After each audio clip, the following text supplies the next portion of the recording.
इतनी अच्छी स्पीच सुनने के बाद ज्यादा देर कोई तकरीर करने की हमें जरूरत नहीं है, लेकिन जो बातें हमने सुनी हैं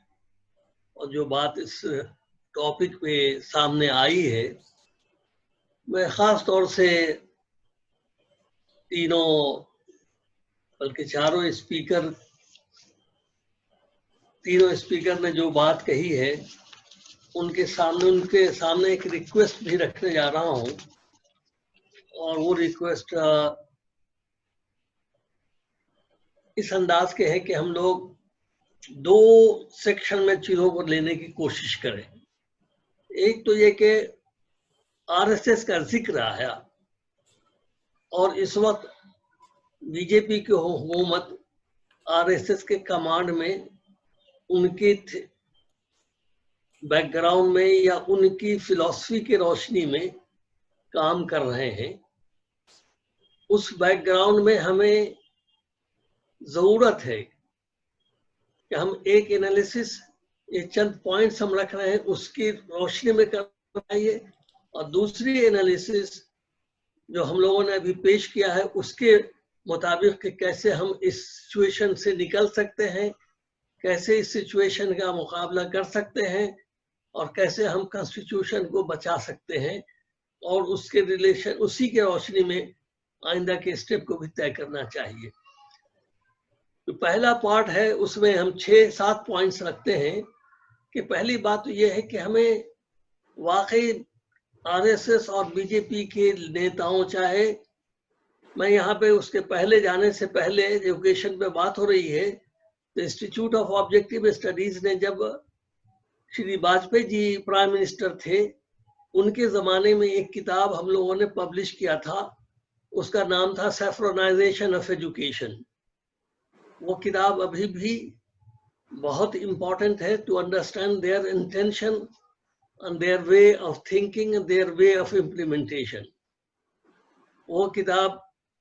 आईओएस ने पब्लिश किया था, वो अवेलेबल है, उसकी आप लोग चाहेंगे तो हम किताब कॉपी जो है वो नहीं है तो दोबारा पब्लिश करा करके भेजेंगे ताकि आप लोगों के सामने वो आए।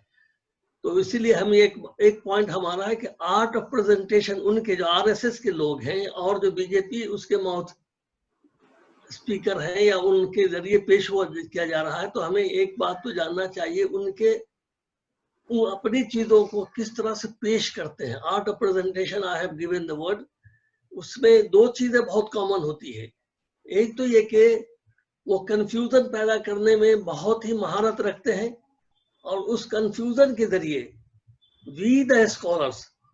अपनी बातों को रखने में कंफ्यूज होते हैं, और फौरन अगेंस्ट बात शुरू हो जाती है। जो कंफ्यूजन अपने में है, जो समझदार लोग हैं, जो एकेडमिशियंस हैं,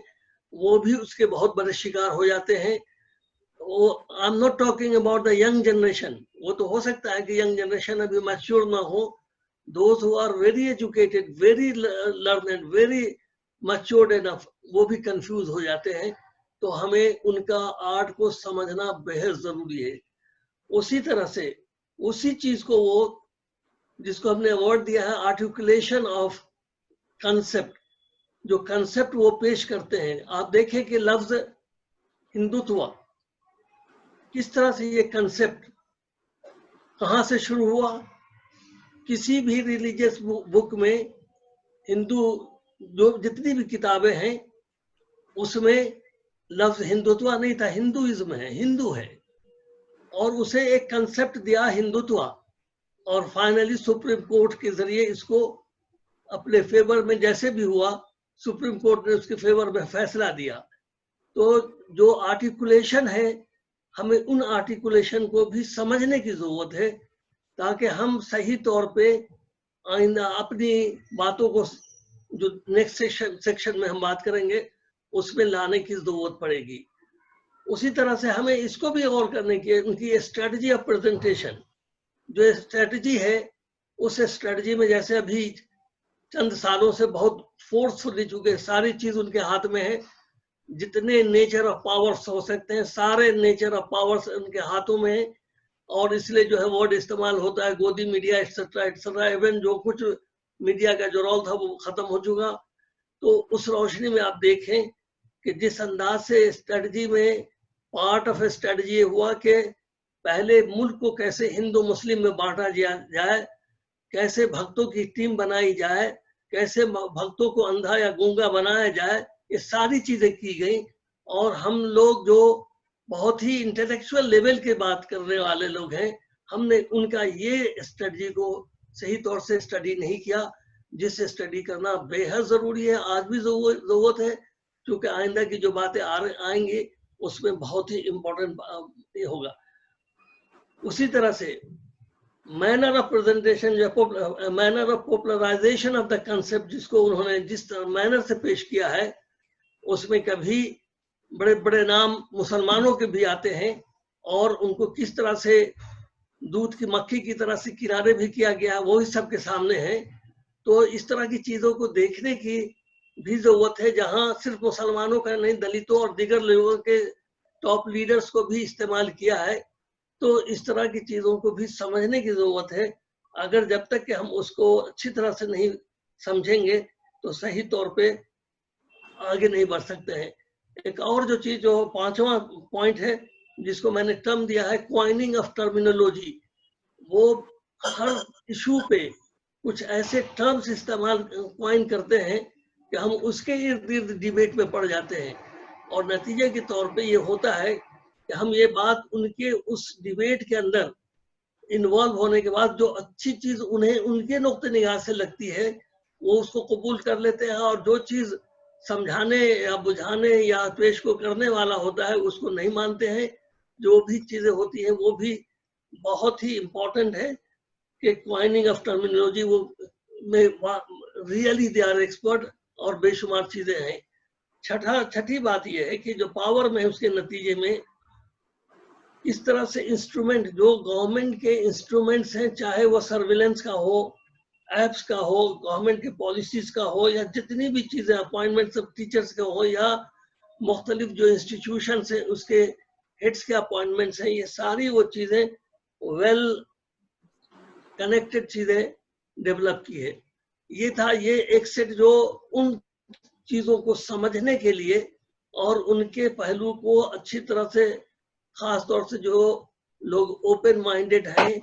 सेकुलर माइंडेड हैं, जो कॉन्स्टिट्यूशन वैल्यूज को मान रहे हैं, जो कॉन्स्टिट्यूशन वैल्यूज को आगे बढ़ाना चाहते हैं, उन लोगों के लिए जरूरी है कि जब तक कि आप उस सेक्शन को जिसके बारे में आप बात कर रहे हैं और हम लोग मिल के बात कर रहे हैं वो अच्छी तरह से नहीं समझेंगे तो हम डिट्रैक्ट होते रहेंगे, और नतीजा है कि उसका जो भी उन्हें फायदा, चूंकि पावर में है और पावर होता है जिसका गलत इस्तेमाल हो रहा है। दूसरी तरफ जो दूसरा सेट हिस्सा है, आज जैसे हम लोगों ने बात की, हमें ये चाहिए कि हमें फौरी कुछ प्रायोरिटीज तय करना चाहिए in the light of today's talk, कि हमें क्या क्या स्टेप लेने की जरूरत है, क्या क्या किस तरह से हम मोबिलाइज, जो बहुत सारे सवालात सबों के साथ आए हैं, उन सारे सवालात को सामने रखते हुए इस बात की कोशिश करनी चाहिए कि हमें कैसे स्टेप लेने हैं, कैसे अवेयरनेस पैदा करना है, कैसे चीजों को आगे बढ़ाना है, और इस पे और नेशनल लेवल पे और रीजनल लेवल पे कैसे इस काम को, जो देखिए ये जो चैप्टर्स कुछ हटाए गए हैं उसको 30% के कोटा में रख करके बात की जा रही है। मैं उस पर ज्यादा बात नहीं कर रहा हूँ, बेहतरीन चीजें सब आ चुकी हैं, लेकिन देहात में इस बीच में कम पढ़े लिखे लोगों से बात भी की तो उन्होंने जो बात कही वो बड़े भोंडे अंदाज में कही, लेकिन मैं जुमला को दोहराता हूँ कि भैया ये सारे जो एजुकेशन का पहलू पेश किया जा रहा है गवर्नमेंट की तरफ से, वो उसी तरह का है कि जैसे मुंह में, जो मैथिली में कहते हैं कौर, या हम लोग कहते हैं नवाला, मुंह में नवाला डाल दो मगर लगौटी उसका खींच लो। ये है वो हिस्सा जो चीजें पेश की जा रही हैं। अगर हम सिविलाइज सिस्टम बनना, सिविलाइज्ड हैं, सिविलाइज्ड थे, सिविलाइज्ड रहेंगे, तो नतीजा ये जरूरी है कि हम उस नेचर को समझें। क्या सिर्फ मुंह में नवाले पड़ जाना ही काफी है, या और लंगोटी चला जाए कोई मसला नहीं, या लंगोटी के साथ जो है नवाला भी हो, और अपने बेहतरीन सिविलाइज्ड अप्रोच में ये जो तमाम जो हैव्स हैव नॉट का जो इतना सोशल यानी फर्क है उसको मिटाने का एजुकेशन एक ऐसा जरिया है कि जिसके जरिए न सिर्फ ये आगे के डेवलपमेंट को मजबूत करता है, बल्कि कैसे रहा जाए, कैसे कॉन्स्टिट्यूशन के वो कॉन्स्टिट्यूशनल वैल्यूज को जिंदा किया जा सकता है। प्रियम्बल अगर कॉन्स्टिट्यूशन से गायब कर दिया जाए, जिसकी कोशिश हो रही है, तो जाहिर है कि कोई कॉन्स्टिट्यूशन के में कोई माने नहीं है। और इस पर भी गौर करने की जरूरत है कि जो कुछ इसका आउटपुट होगा तो क्या ये नेशन बिल्डिंग के लिए होगा, क्या ये जो मुख्तलिफ कल्चर सिविलाइजेशंस और जो मुख्तलिफ लोगों ने कुर्बानियां दी हैं उनकी आवाज के मुताबिक है, या जिन लोगों ने जिस सिरे से कोई कुर्बानी नहीं दी है उनका एक थॉट जो लफ्ज हिंदुत्व से कंफ्यूजन पैदा किया है वो सवर्ण का हिस्सा ज्यादा है, या एक पर्टिकुलर ग्रुप ऑफ थिंकिंग के लोगों का हिस्सा है, उसको इम्प्लीमेंट करने की बात कही जा रही है। तो क्या हमें इस लाइन पे सोचने की जरूरत है। मैं आखिरी बात ये कहूंगा कि आप तीनों आदमी यकीनी तौर पे हम एक सोचेंगे, प्लान करेंगे कि कैसे हम उसको आगे बढ़ाया जाए। अमरीश राय जी, रवि जी और अनीता जी जो बातें कही हैं उसकी रोशनी में हमें आइंदा एक दूसरा प्लान करना चाहिए जिसमें हम स्ट्रेटजी पर गौर करें और दोनों पहलू से देखें कि कौन आदमी, कौन ग्रुप ऐसा बनाया जा सकता है जो उस एनालिसिस को भी पेश करे जो पहले हमने 6 पॉइंट्स रखे हैं, और दूसरा जो पहलू है जिस पर अभी बात कर रहा हूं उसकी रोशनी में कॉन्स्टिट्यूशन एक बहुत पहले 18 में ऑल इंडिया मिलिट्री काउंसिल ने एक बहुत बड़ा प्रोग्राम भी किया था कि कॉन्स्टिट्यूशन बचाओ मुल्क बनाओ। आज जरूरत है कि दोबारा मुल्क बनाओ कॉन्स्टिट्यूशन बचाओ की तरह से इंटेलेक्चुअल लेवल पे, स्कॉलर लेवल पे कॉन्स्टिट्यूशन के लेटर एंड स्पिरिट्स की रोशनी में हमें सही तरह से स्टेप लेना होगा और मूवमेंट क्रिएट करना पड़ेगा ताकि मुल्क में नॉर्थ साउथ ईस्ट वेस्ट चाहे जहाँ के जो लोग हैं सभी एक दूसरे को शामिल हो सके, और जो है वो एक नारा दिया गया था पार्लियामेंट से कि दूसरी जंग आजादी करप्शन के खिलाफ। आज भी दूसरी जंग आजादी की जरूरत है कि सेव द कॉन्स्टिट्यूशन, और उसकी लेटर एंड स्पिरिट्स को बचाने के लिए एक पूरी मूवमेंट की जरूरत है, और उस पूरी मूवमेंट के लिए ऐसे ही चंद लोग खड़े होंगे तो पूरा मुल्क साथ देने को तैयार हो जाएगा। मैं इन्हीं बातों के साथ अपनी बात खत्म करता हूँ। Thank you very much Indeed.